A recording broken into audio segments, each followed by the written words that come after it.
સાવરકુંડલાના વીજપડી ગામના પત્રકારોનું શાલ ઓઢાડીને કરાયું સન્માન। સાવરકુંડલાના વીજપડી ગામે દેશની ચોથી જાગીર ગણાતા પત્રકારોનું સન્માન કરવામાં આવ્યું। નમસ્કાર, તો હું છું સહજ ન્યૂઝ સાથે ગોપાલ ભેસાણિયા। વાત કરીએ એ વીજપડીના પૂર્વ સરપંચ અને એડવોકેટ યાકુબભાઈ રસભારિયાએ કર્યું હતું સન્માન।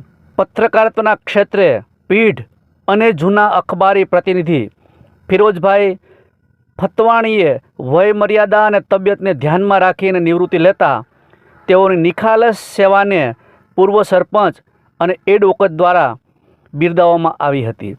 એડવોકેટ અને પૂર્વ સરપંચે પત્રકારોને સંબોધીને એક ઉદાહરણ આપ્યું હતું કે મતદાનની તારીખ નક્કી હોય છે, પરંતુ મોતની તારીખ નક્કી નથી હોતી।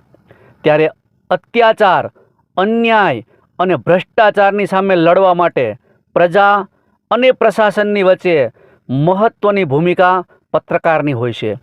કલમમાં ખૂબ મોટી તાકાત છે। નીડર, નિષ્પક્ષ બની અને સત્યને ઉજાગર કરનાર પત્રકાર ક્ષેત્રે કામગીરી કરતા પત્રકારોનું યાકુબભાઈએ શાલ ઓઢાડીને સન્માનિત કર્યા હતા અને સાથે સાથે શુભકામનાઓ પણ પાઠવી હતી। સાવરકુંડલા તાલુકાના વીજપડી ગામના પત્રકારોને સંગઠિત બનીને પ્રજાના પ્રશ્નોને મજબૂત રીતે વાચા આપવા માટે, એકતા રાખવા માટે પણ આહ્વાન કર્યું હતું। વીજપડીના યુવા પત્રકારોને સન્માનિત કરીને પૂર્વ સરપંચે સમાજને એક નવી પ્રેરણા આપી છે કે સમાજમાં નીડરતા અને પ્રામાણિકતાથી અવાજ ઉઠાવવા માટે પત્રકારોને આહ્વાન પણ કર્યું હતું। પ્રજાની પરેશાની માટે હંમેશા લડતા પત્રકારોનું સન્માનિત કર્યા અને કહ્યું હતું કે દેશની ચોથી જાગીર ગણાતા પત્રકારોને સમાજમાં માન અને સન્માન મળવું જોઈએ, તો જ આ દેશમાં નિષ્પક્ષ અને નીડર પત્રકારત્વ ટકી રહેશે।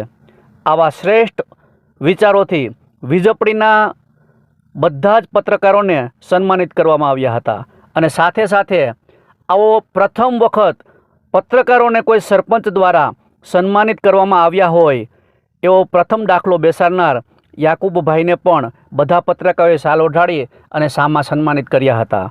રિપોર્ટર સંજય વાઘેલા, સહજ ન્યૂઝ, અમરેલી।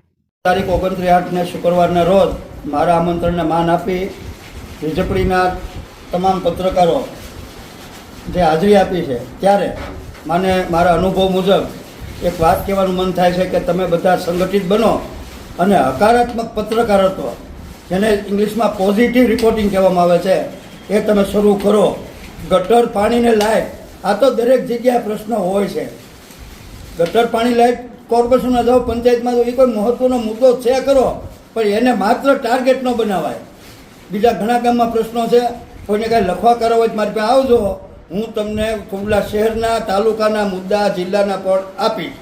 આજરોજ આપ સૌ ભેગા થયા છો, તમને તમારી ગામમાં અવગણના થાય, તમારી ગામડામાં ક્યાંય અવગણના થાય એવું મને જોવા મળે છે। એટલે પત્રકારનું મહત્ત્વ શું છે એ માટે આપને એકત્રિતમાં કર્યા છે। આપ સૌ સાથે મળી અને એક સંગઠન બનાવો। પત્રકાર સંઘ પણ છે ગુજરાતભરમાં, પત્રકાર પરિષદ પણ છે, આપણે નૂતન પ્રેસ ક્લબ એવું નામ આપો અને તમે તમારી રીતે હોદ્દાની વહેંચણી કરો, પણ સંગઠિત જો કોઈ હોદ્દો બનાવે વગર સંગઠન કરો તે મને વધુ ગમશે। આપ સૌ જે અહીંયા આવ્યા છો, મારા આમંત્રણને માન આપી, આપને કોઈને કાંઈ પ્રશ્ન હોય, આજુબાજુનું ગામડાનું હોય, ક્યાંય કોઈ વકીલની જરૂર હોય તો વિનામૂલ્યે કાનૂની સલાહ, માર્ગદર્શન મારાથી આપું છું। 1990થી આ સેવા ચાલુ છે, 33 વર્ષ ઉપર સમય થયો છે।